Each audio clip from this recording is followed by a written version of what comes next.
I'm CJ Demento. Welcome to Oceanside Spectrum on KOCT. First, we have Christy Hawthorne, Director, and Shelley Grishon, President of the Oceanside Historical Society, with a special update to share.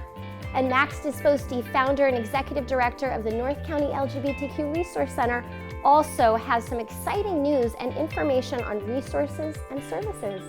And Director of Development Heather Jenkins of Casa de Amparo is going to tell us all about this nonprofit organization that helps to prevent child abuse and neglect in our own community.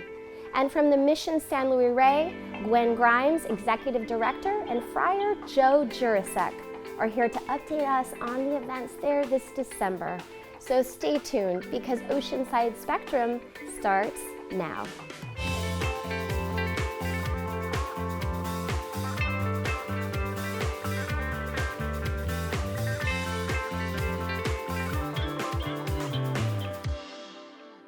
All right, Director Christy Hawthorne and President Shelley Grishon of the Oceanside Historical Society are here on the show today to update us on some great things with the society. Welcome. Oh, thank you for having us. Yeah, thank you. So nice to have you both here. Exciting updates about the Oceanside Historical Society coming up on its 40th year. Yes, we organized in 1985. Yeah. So 2025 will be our 40th anniversary. Incredible. And for those decades, we've been collecting, preserving, and sharing the Oceanside history with the community and with residents and tourists. So it's been really great and very fulfilling. Absolutely. And they've been sharing with us, and that's how we get the information. 100%. Yes. Yeah, exactly. Residents, former residents share their history, their memories, their photographs, their memorabilia. That's how the Historical Society exists and how our collection continues to grow. And how you can capture all of that. Yes, yeah. yes. So Shelley, you're in a new role at the Oceanside Historical Yes, I am. Society. Tell us a little bit about yourself. About 6 months ago, I became president of the Historical Society, and I've been there about 10 years learning about the area. Okay. And learning about the history, which I really love history, so I've been learning a lot, mostly from Christy. Well, she is a trove of information, isn't she? Absolutely. Yes. And in your new role, what does that look like at the Society? Tell us about that. Kind of a jack of all trades. Yeah. Mm-hmm. I lead the board meetings and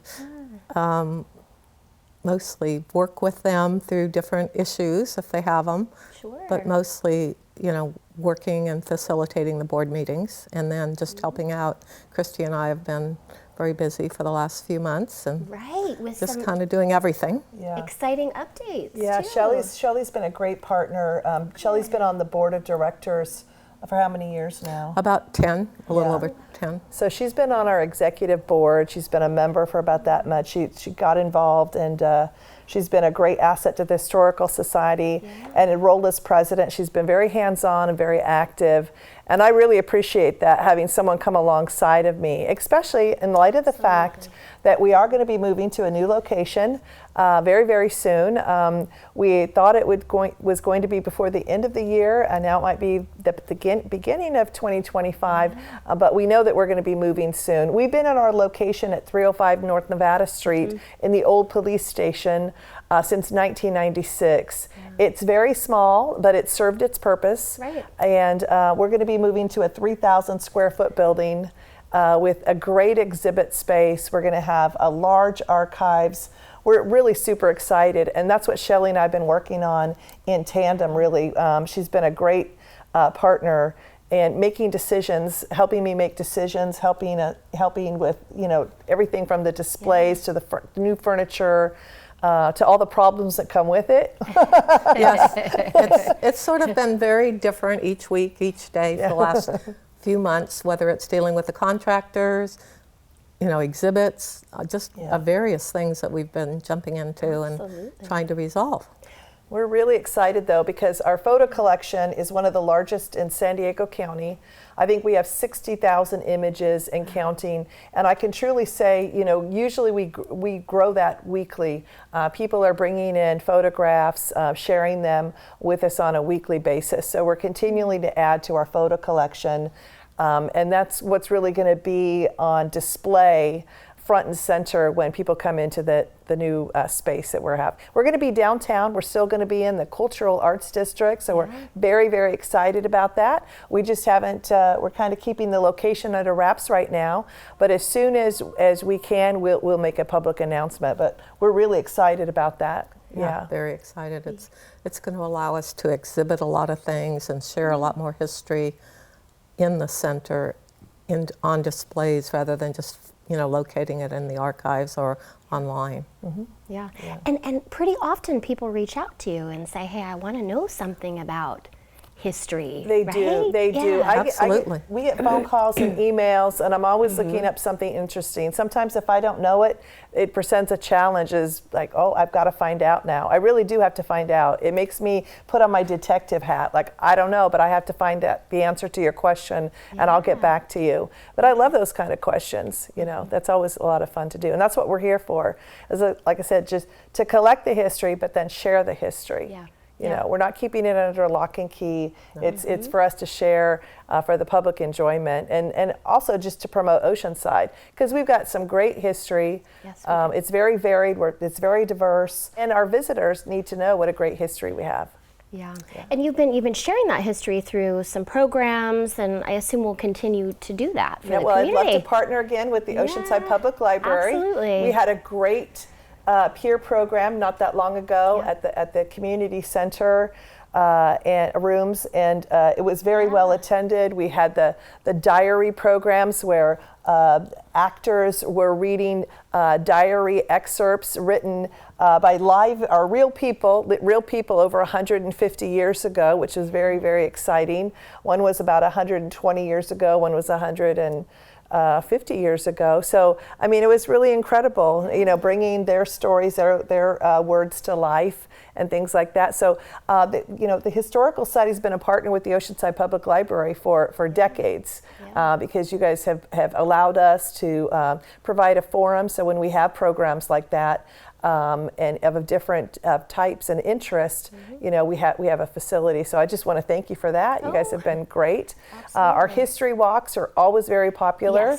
Yes. They'll start again up in April. They run through September, the second Saturday of each month, the second Saturday of each month at 9 o'clock.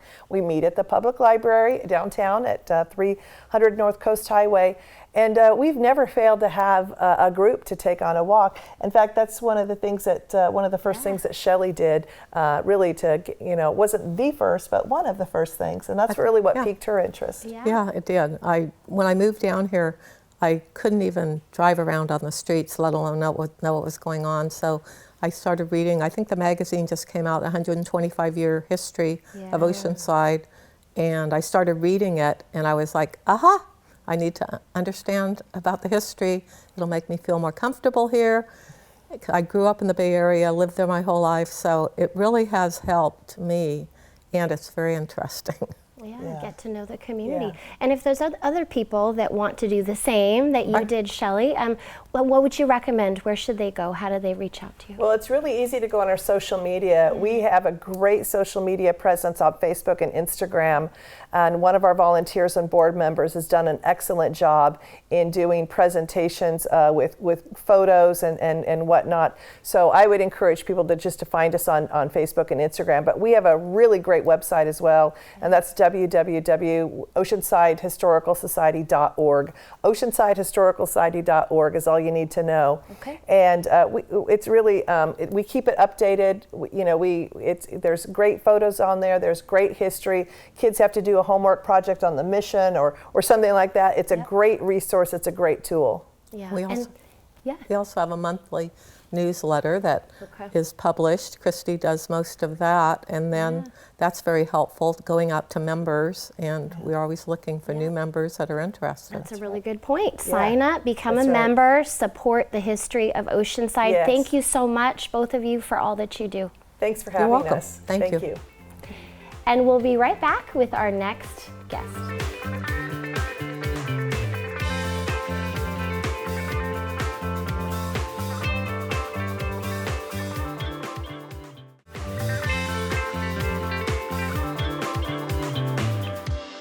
Welcome back. Max Disposti, founder and executive director of the North County LGBTQ Resource Center, is here as our guest. Welcome. Well, thank you for having me, CJ. It's a pleasure and honor to be here. Thank you. Always wonderful to be with you, Thank Max. you. Likewise. Always wonderful. Likewise. You have some really exciting updates for the Resource Center, Yes. right? And I know that a lot of people are aware, but I want everybody to know you have a brand new space in Oceanside. We do, and maybe I can definitely share. Our LGBT Center is a nonprofit 501c3 organization that we've been around in Oceanside for about 16 years now. Yes, you have. It's been a while, but it went really fast. It did. And we provide direct services and resources to our community in general, North San Diego County. So this is the only agency in North San Diego County doing this kind of work. And we are in Oceanside. And because of this growth and the need and the activities that we have developed in the past few years, we decided that we needed a bigger space because we were like in 27 employees in 2,500 square feet. And that was definitely a challenge. We just moved 2 months ago into the location of Apple Street, which is 1919 Apple Street. For people that live in Oceanside, I'm sure you know as well. It's been a location where we had shelters before. It looks like we had KOCT at one time. That's right. So a lot of the service providers at Bread of Life for a while too have been there. So there is a lot of community that identify with that space. So we're really proud to have occupied an incredible historical space in Oceanside. Yeah, a great new opportunity to serve even more of our public. Absolutely. And tell us a little bit how you do that. What kind of services do you provide? What kind of resources, if you would, Max? Absolutely. So when we started the center years ago, we were in Coast Highway. We were just really a tiny little space. And it was an opportunity to create a space for our youth just to come and be themselves and have fun with others. And with time, really quickly, we realized that even though there are a lot of incredible protections for LGBT folks here in California, we realized there was still a lot of struggle for our youth to come out and be themselves. But also we look into the disparities, how the state of California was trying to bridge the gap with this disparity, which had to do with poverty, violence, lack of understanding sometimes from family and family rejection. So we started creating program around what the needs were. And we started with behavioral health and then support groups and then housing. And so we developed about 15 programs as we are today. And we are, for instance, the only service provider that has housing support for LGBT families and individuals. We have a small shelter that is actually in Vista. We do prevention programs. We support people that are surviving from sexual assault and any kind of hate crime. We do a portion of immigration services as well.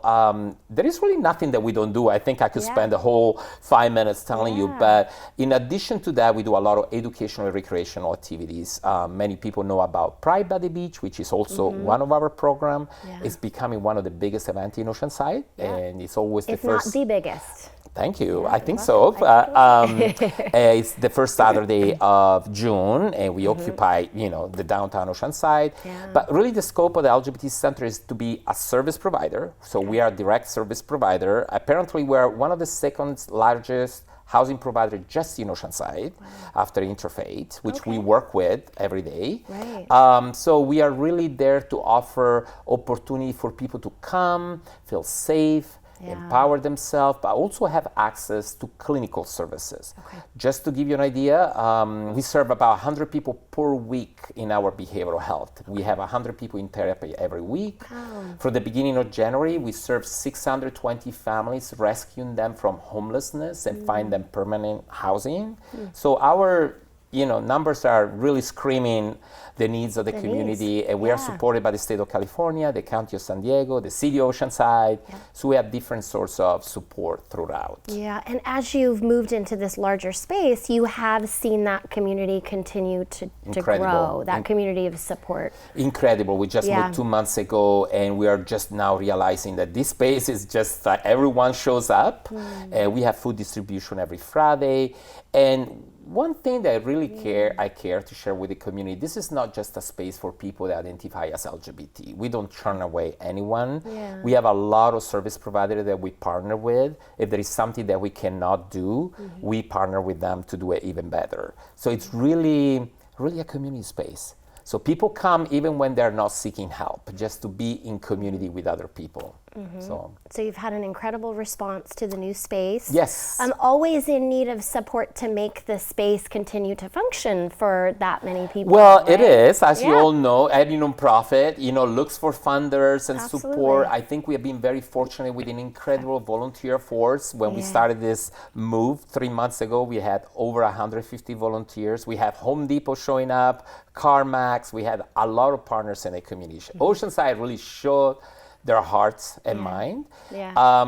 I think definitely, a long-term sustainable activity like that requires a lot of funding and a lot of resources. Yeah. So we do our due diligence to create those opportunities in the community, but we are always open to, for new funders and new supporters, and we are transparent with everything we do, so people can ask us any questions. They can go on the website, download our 990, all those very exciting things people want to know about supporting a nonprofit. But And on your website, they can also find more information about an upcoming pancake breakfast. yes, event we do a lot of this holiday. month? Now that we have a bigger space, also we have a huge parking lot. Good. So we're really getting excited about what can we do with this space. We're Yeah. really navigating through that now. We have the pancake breakfast is usually a holiday coming together for people that come, and kind of like potluck situation, but it's always very safe with family and kids showing up. We have also gratitude gravy for the Thanksgiving. During the Thanksgiving time, we have another event. Yeah. We constantly have events, to be honest. Our calendar is full of activities that we partner with school districts or local cities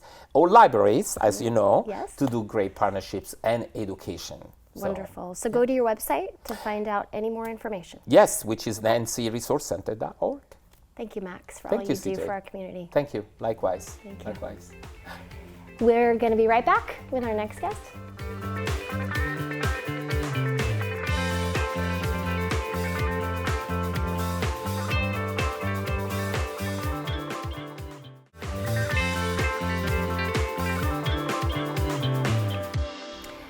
Heather Jenkins with Casa de Amparo is the Director of Development, and she's here to share about this important nonprofit organization. Hello. Hi there, CJ. Yeah, welcome. Thank you for being here.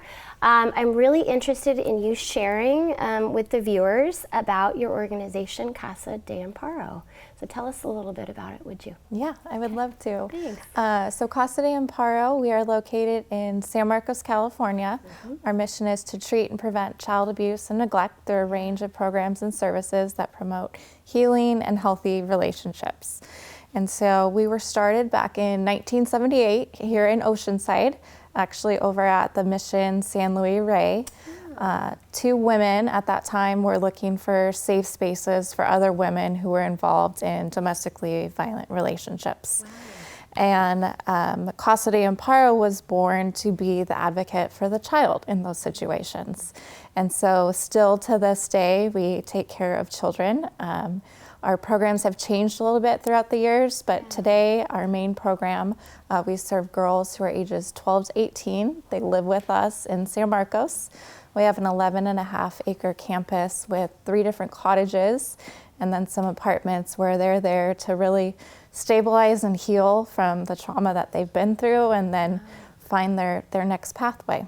Yeah, and that maybe moves on into your transitional housing efforts that you do, right? Absolutely. Yeah. So in addition to residential services, we have our New Directions program, and that's for 18 through 25-year-olds. Okay. So foster youth who have emancipated out of the foster care system when they turn 18, they still need a lot of support from what they've been through. And so we provide fully furnished apartments all over North County. We have a lot here in Oceanside. Vista, Escondido, and San Marcos, and those young adults are living with us. They're usually working part-time or full-time or going to school part-time or getting to the point of removing barriers so that they can be productive and stable. And so we're providing them everything that goes into an apartment to make it a home for them, everything from the bar of soap to the cleaning supplies, a stocked pantry when they walk in, and all of the furnishings as well to make it cozy for them. Wow, what a holistic approach to support. Absolutely. Yeah, we try to, in addition to providing the things, we know that their mental health needs don't just stop when you turn 18 either. Yeah. And so all of those young adults are able to access therapy.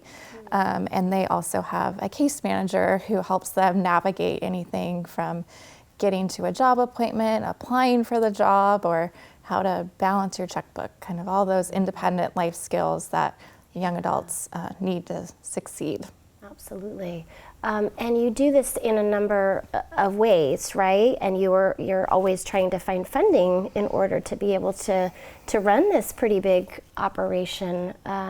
What does that look like, your fundraising? Absolutely. Yeah. So our fundraising department each year raises about $2.5 million to help sustain our programs. So we receive money from our government contracts, but it's not enough to give the level of care that we want and the level of support for all of our youth and young adults. And so we have we have lots of different fundraising events. We have 3 annual ones throughout the year. Yeah. And then coming up during the holidays, we also have a way for the community to give gifts, in-kind donations. And so all of our youth fill out a handwritten wish list, and it's what they want for the holidays, everything from headphones to clothing to items for their house to make it, more individualized. And those wish lists are given out to community members, and then those are fulfilled. We rent out we're donated a small space over in North City by Cal State San Marcos, and it basically turns into Santa's Village for the month of December, where community members can bring gifts. They come and they sort those gifts, and then they wrap those gifts, and everything gets dispersed to our kids right before the holiday. Wow. And so you're always looking for folks to help with giving the gifts and wrapping the gifts. Absolutely. And putting on the event. Yeah, we have a lot of volunteer support and could always use more to help make that event happen. Yeah. Every month we have about 200 hours of volunteers that are working to do everything additional to help keep our kids happy and healthy and safe. Wonderful. And so where should people go to find out more about Casa de Amparo? And this gift giving is in its 22nd year. I just wanted to say that, by the way, because that's really, really impressive that you do that every year in your 22nd year. Yes, this is our 22nd year. If you're interested in learning more, you can go to casadeamparo.org. We have all of the information there. You can sponsor an individual wish list. We also have a general wish list of basically anything our youth would touch throughout the year. So we really try to get everything that can help us throughout the year. Wonderful. Well, thank you so much for all you do with Casa de Amparo. It's been really wonderful to talk with you, Heather. Thank you for having us. We are going to be right back with our final guest.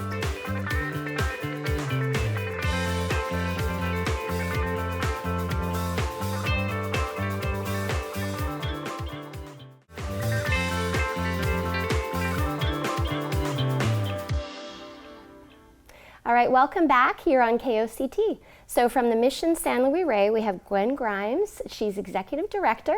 And we have Friar Joe Jurassic. Welcome to the show. Thank you. It's great to be here. I'm so happy to have CJ. you both here. You have so many updates about what's happening at the Mission, right? Here in December. Where do we want to start? We should start Start that at the there's start. two things. The Yeah. mission is Thank really you. kind of separate from our parish.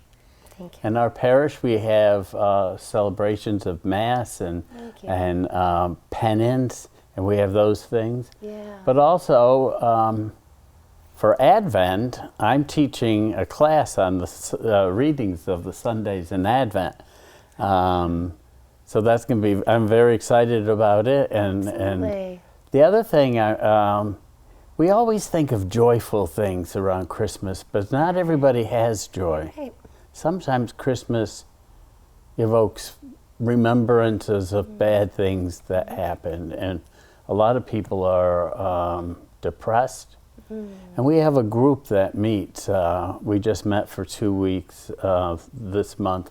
The beginning of December we'll meet again for 2 weeks, and then in January for 2 weeks. Wow. Just for like-minded people who need healing and need comfort and need to get their fears and anxieties out. Thank you. So we also look at all the things that are going on. Absolutely, absolutely. As people get towards the end of the year, there's a lot of different emotions and feelings, right? And I think we're having a blue mass. That is a blue mass for people who've lost people or who are depressed over Christmas. Okay. Who are blue during the season. To all just gather where it's not so, yay, Jesus. Okay. But you do have some events that are pretty, absolutely. pretty fun focused. You do a tree lighting, I know, right? Yes. Like, Yep. Yeah. Yes. So at the Historic Mission, we have a beautiful Christmas concert. Always the first weekend in December. Yeah. And Friday night is already sold out. But we have a matinee then on Saturday afternoon, and so that's still available. It is so beautiful. The acoustics in the Mission Church are amazing. The San Luis Rey Chorale, who are the performers, are absolutely beautiful. This is something they look forward to performing every year, so we're happy, excited about that. Then a week later, we put up a beautiful Christmas tree in front of the historic church, and we do just like old-fashioned Christmas caroling, and we light the tree while we sing "Oh Christmas Tree," and one of our friars will be leading the music, and so that's really a fun community event. And free for families to come, and then we have hot chocolate and cookies afterwards. So it's really just, as I said, a great community event. And then a little later in the month, we have we're doing our first time ever. The week between Christmas and New Year's is so busy at the mission. We have so many visitors come, and so we're doing a night at the museum. And so we're opening up the museum at night, and we're going to have somebody playing Abraham Lincoln, and we're going to have one of our friars playing Father Perry, who was one of the founders of the mission. And so it's our first time, so we'll see how it goes. But we're excited about doing it. We're going to have a nice kind of, again, old-fashioned Christmas cookie decorating for kids right before Christmas. And then the same night we do the tree lighting, we also do a kind of a Christmas-themed behind-the-scenes tour. So our museum director, kind of takes people through some of the early, so like how the Luceño people maybe celebrate Christmas during the early days of the mission. It's a really interesting little behind-the-scenes tour. It's a little different than our normal ones. So. Very neat. Yeah. And cultural celebrations as well are happening in December, which are really important. Yes, we have Posadas, which is a celebration of looking for a place for Jesus to be born. And our Filipino community mostly, isn't it? A Hispanic community for Hispanic community get together in people's homes, and they knock at the door and they sing this song about looking for a place to lodge for the night. And then they get together and share dinner. Then we also have, Gwen has to say this because I can't. It's taken me 5 years to learn how to say Simbang Gabi. Simbang Gabi, which is a novena before Christmas. So it's 8 masses leading up. It's at 6:30. And then afterwards the community gets together and shares supper. So it builds community and gets their hearts and minds prepared for the great feast of Christmas. Wow. It's really amazing how you really open up your doors and are so welcoming to everyone, all times of the year, but it's especially important in Christmas, like you say, or towards the end of the year, to be thinking about how everyone is approaching the end of the year. Yeah, I think that's one of the things I love about our cultural events is that, really the whole community is invited to come see how other cultures celebrate, the coming of Christ. And so it's amazing to see. They're also having a friendship cafe. We call it a friendship cafe, and it's our cultural diversity committee. And so they're making the star lanterns, so teaching people how to make that. So just a lot of really great things to kind of celebrate the different cultures in our parish. And you become a better person for having learned. I've learned so much about cultures I just moving from New York to California was a culture shock. But you learn so much on different ways of how people think, about different ways things are done, and these other cultures just are so enriching. I almost cried at the Samoan Mass the first time I had it's it. so beautiful. It's so beautiful, and this one woman dances as she's bringing up the gift. Well, I got so caught up in the dance that one of the people in the choir was saying, "Go down and get the gift." But it's a beautiful, beautiful way, and I think I'm a richer and better person for having experienced all these things. And of course, the food that goes along with it The food. is excellent. I've only been here since August 1st, and I've gained 10 pounds. Every time I turn around, there's a party going on, and there's food all over the place. Yeah, lots of stuff happening at the mission. Absolutely, yeah. Right? It's a great month to just we love it. Yeah. And we want anybody out there who's listening to come on down and share with us Yes. and be a part of the mission. Yeah. Come pray with us, come eat with us, come sing with us. Yes. Wonderful. And how can people find out more about the events that you've shared, find the times, those types of things? So look on our website, Okay. which is San Luis Rey. SanLuisRey.org is for the historic mission, Okay. and then San Luis Rey Parish is for the parish. And that is an important distinction that you made. I really appreciate you doing that. Yeah. Yeah, so people should check out both because Yes, they're different yes. websites with different information. So in the eyes of we are one Yeah. faith community, Yeah. and so we have connections between us, but we we are a little bit separate, but we're one faith community. Absolutely. Yeah. Well, thank you both for all you do at the mission and how inclusive you are. Thank you. Well, thank you for having us. us. And thank you for KOCT just supporting our mission and our whole community. So this is a really important venue for our community. So Wonderful. Yes, thank you. Yeah, thank you. thanks, CJ. And thank you for watching this edition of Oceanside Spectrum with these incredible community assets that help make your community so special as we close out 2024. If you would like to be a guest on the show, please visit koct.org/spectrum to find out details on how your nonprofit can be a part of the show. Stay up to date with all things North County by visiting koct.org. Thanks and take good care.